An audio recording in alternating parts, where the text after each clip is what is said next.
My friend Catherine came over with her son Ian for a play date and to teach me how to make wontons. What do we do? Okay, first thing I like to do is cut all the vegetables right here into little tiny pieces. We want some texture, but we want it very, very little. So basically, when making wontons, you want all your ingredients to be chopped very finely, and that's what goes inside the wonton. I just got a wok and I love it, but you have to season it first, so look at my website for instructions. Heat vegetable oil, and I like adding a little sesame oil for flavor.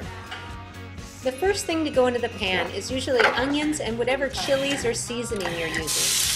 And that is the sound we want. If that sound didn't come, it's not hot enough. We used a Cuisinart to chop everything, and this was the first time Catherine had ever done this. She couldn't believe how efficient it was. Cutting this many vegetables could take hours.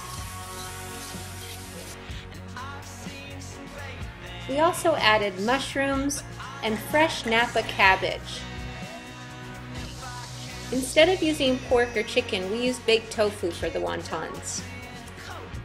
So you ready? This is how much I add. And while everything cooked in the wok, I made a soup broth.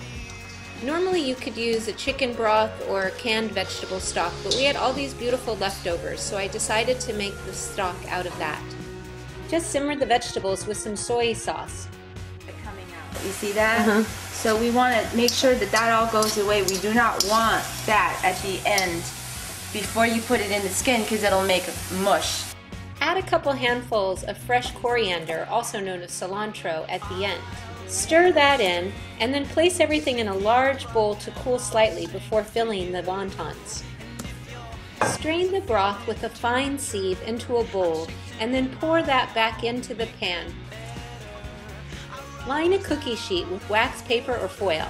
You can find wonton wrappers in most supermarkets. Put it in the palm of your hand, and a spoon like this is perfect because it's about how much you want.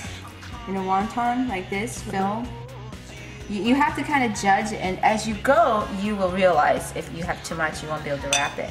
So then what you want to do is you want to dip your finger into the water, and then you fold it into a triangle, and you squish it down like this so that it seals, and then you dip one of the corners again, bring the bottom of the other one, and you put it on top. So Catherine and I assembled all the wontons, and whatever we didn't eat today we could freeze for later. Make sure there are no holes. So all you do is you squeeze it back in. See, now the crack is gone. Place wontons one by one in gently boiling broth. I forgot to tell you, I added a little ginger to the broth, which made it delicious. Put this back on. When it boils, it's done. Serve wontons in a soup bowl and add a few leaves of cilantro on top.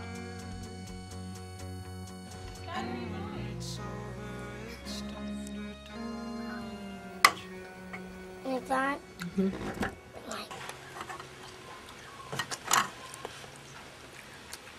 How's it?